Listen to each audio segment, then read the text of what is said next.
What's up guys, Mike Moo here, and I'm going to show you something that everybody should consider getting, and that is a bike light. It's more important to be seen than anything, and especially if you're riding around in the city, where there's cars, there's traffic, it's always good to be seen. So this is the Reelight SL120, and the difference between this and SL100 is that this one actually has a built-in capacitor battery, so that it remains blinking. This is completely self-powered by you when mounted on the bike, and basically when the wheel spins, it generates electricity, which charges up the capacitors, which then power on these lights to cause them to blink.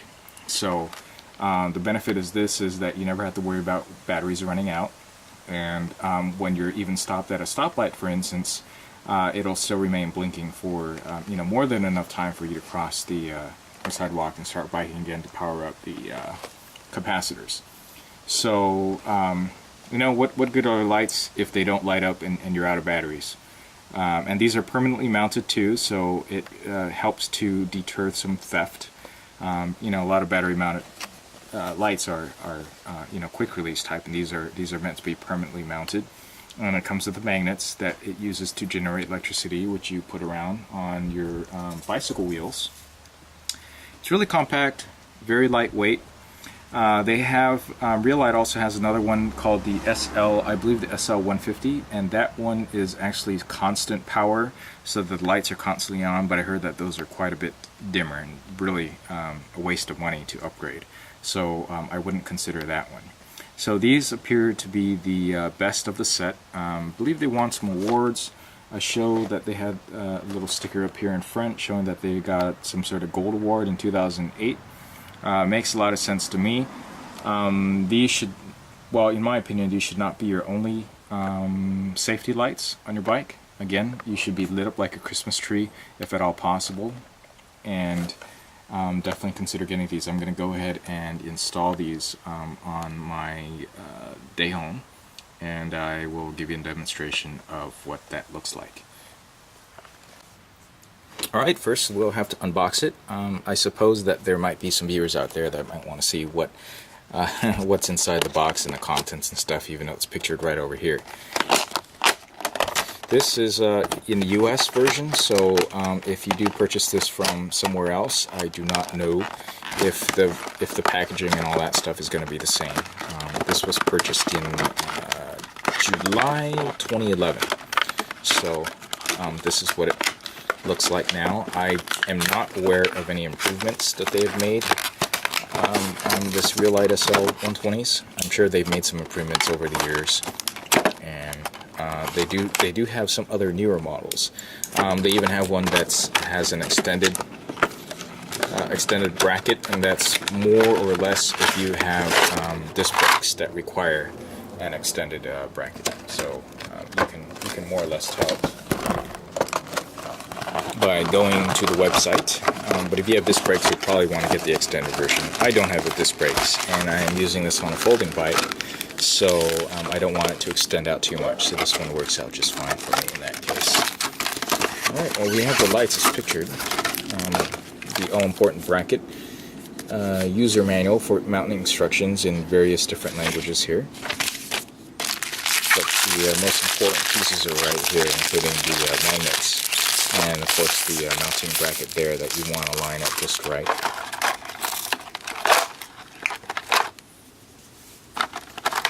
Here are the lights. They are actually heftier than I expected. My guesstimate is about 4 ounces a piece, so this will run you about 8 ounces or so. Not unlike lights that you would have if you had to stick in AA batteries in order to power them. Probably lighter. The ones with AAA batteries, dual AAA batteries, are probably lighter than these lights, though. I will say that. The magnets are pretty lightweight. Wouldn't worry too much about that. Yeah, these are definitely pretty lightweight. And then the brackets. 2 brackets, one for the front, one for the back. And this is one set of magnets for the front, so you got 2 per wheel, and then 2 in the back. Now the instructions say that I want to mount this on the side that faces the traffic. So for here in the US it'll be on the left side. And looks like I'll have to remove my nuts on the bike wheel in order to get to that, since this isn't a quick release. There is a front-facing bracket and a rear-facing bracket, as shown right here in the stickers. So that just mounts right over here. You take your nut off for your quick release. I like more security, so these have nuts on the front and rear wheels. Alright, so here I have mounted on the bicycle frame right now. And depending on your wheel, it might not be perfectly opposite 180 degrees. The magnets might not be.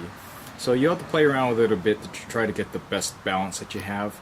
Mine is close enough, but what I had to do is I had to take off one of these reflectors, which was actually on one of the sides too, in order to get a more balanced wheel the way I set it up. So definitely keep that in mind.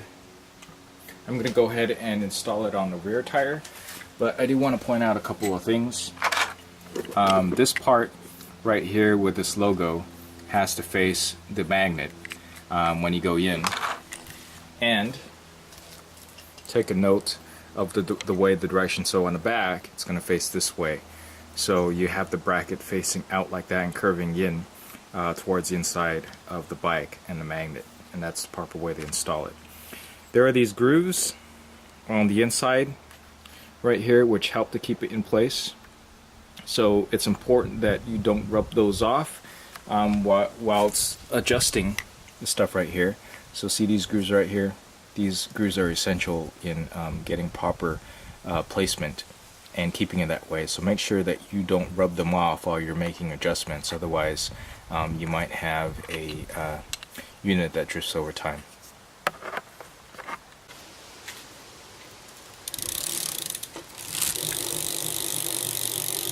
Now Reelight says I need to run this about 15 to 20 minutes to fully charge the capacitors the first time before it starts to function properly.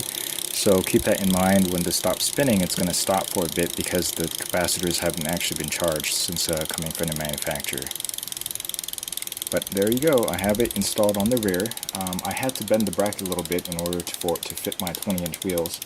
So keep that in mind. Certain wheel sets will not work as well with the Reelight, so you will have to make some adjustments. But luckily this is, the bracket's made of metal, and which is easily pliable with some with a wrench or some pliers, and then you can get it to work.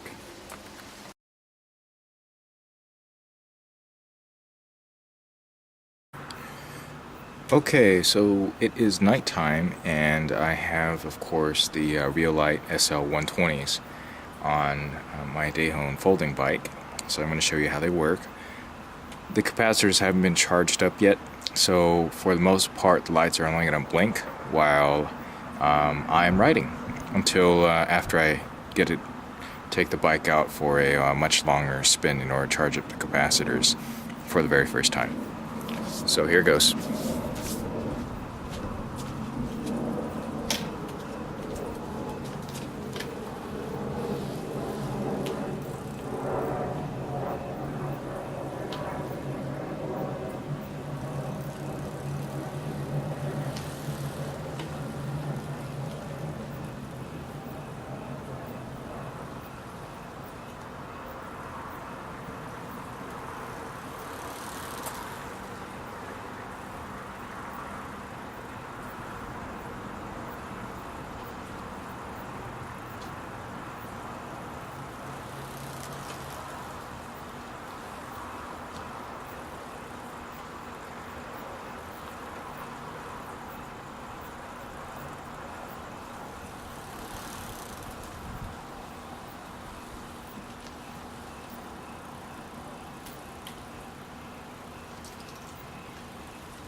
Alright, one thing I noticed, and I just want to point this out, is that the lights do flash faster when you are biking fast or actually moving.